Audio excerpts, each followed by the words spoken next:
aumentando o tempo de morfinização nas pessoas, aumentando o efeito de drogas antihipertensivas e também, por incrível que pareça, melhorando o efeito de drogas para depressão, esquizofrenia ou até mania.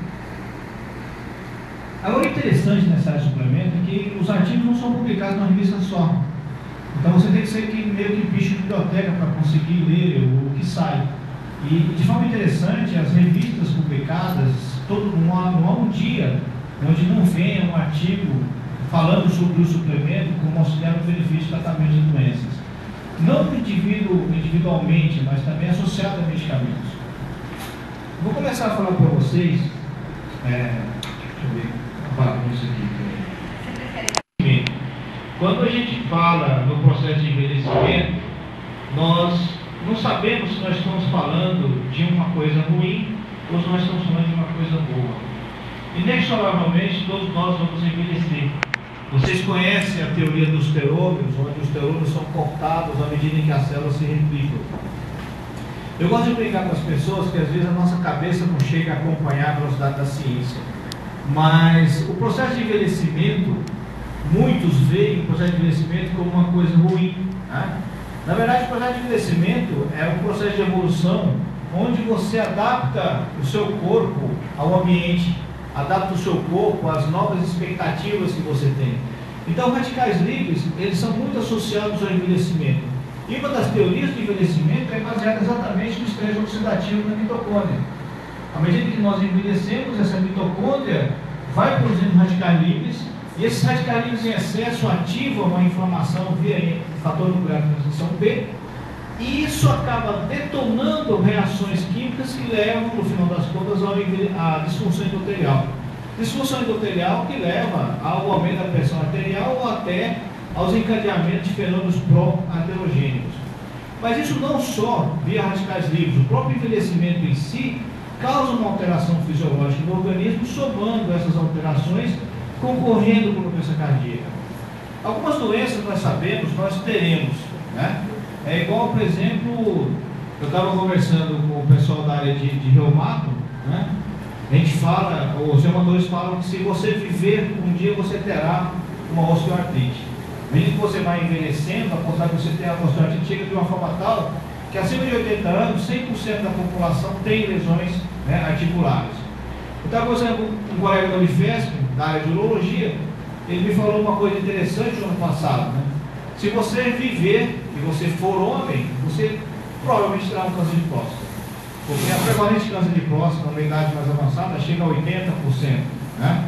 E há uma tendência muito grande a isso.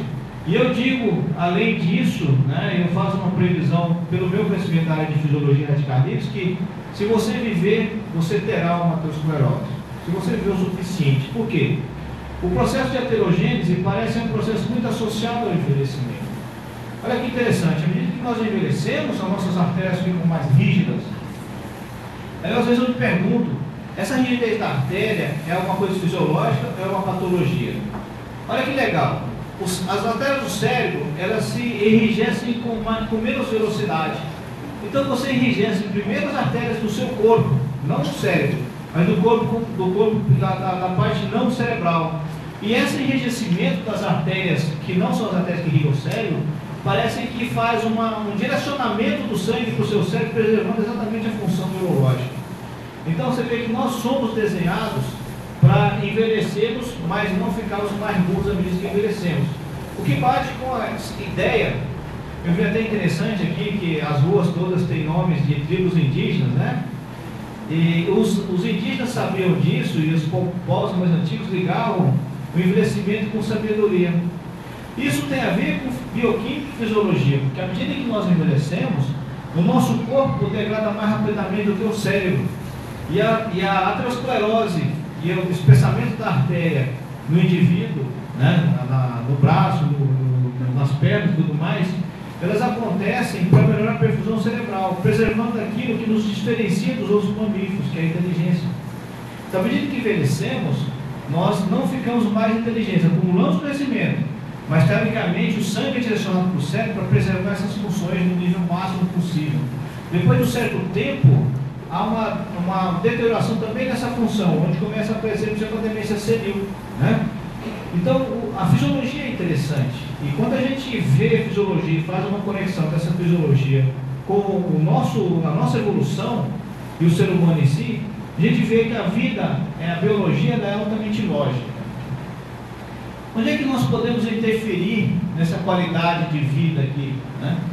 Eu estava dando aula no congresso de envelhecimento ou de anti-envelhecimento, até o pessoal não gostou muito, que eu falei assim, quem diz que faz anti-envelhecimento às vezes está sendo um pouquinho arrogante, porque eu quero envelhecer como nós todos queremos envelhecer. Na verdade, envelhecer talvez até não seja uma escolha, porque o ideal quando nós trabalhamos com essa população não é aumentar o tempo de vida da população, mas sim colocar mais vida no tempo que ela tem, ou seja, envelhecer com qualidade. Nós não sabemos com quantos anos nós morreremos. Alguns falam 120, outros falam mais. E, por incrível que pareça, eu vou dizer para vocês um negócio.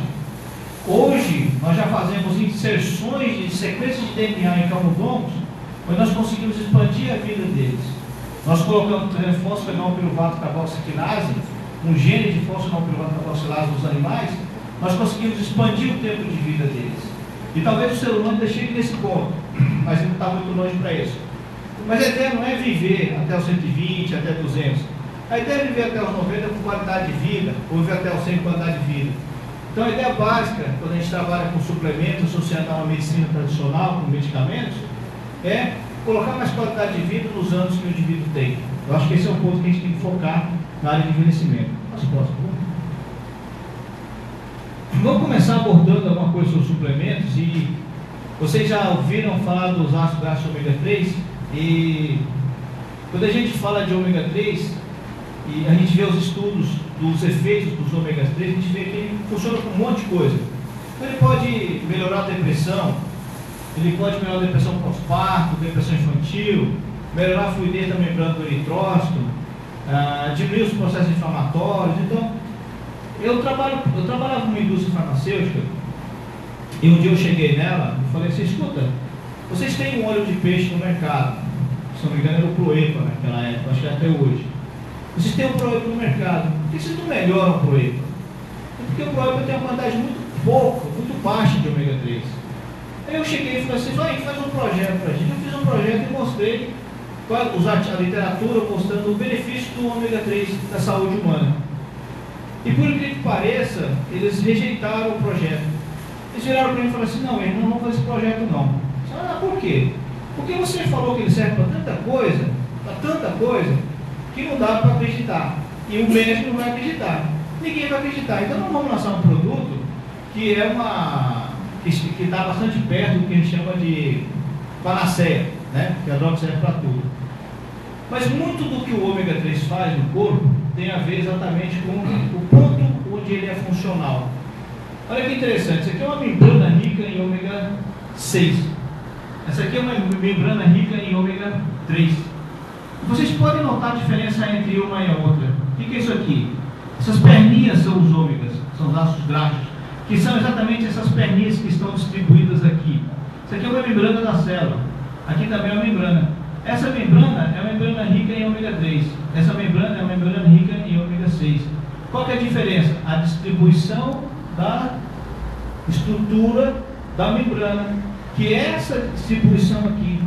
E a função da membrana celular é o quê? Sinalização, permeabilidade, assim como proteção. Ela regula a permeabilidade da membrana. Então imagine vocês que uma dieta bem feita ou mal feita pode levar vocês a ter uma membrana assim ou uma membrana assim. Qual é a diferença entre uma membrana, essa membrana e essa outra aqui? Essa membrana vai ter uma funcionalidade maior. Então a sinalização transmembrana vai funcionar melhor nesse indivíduo.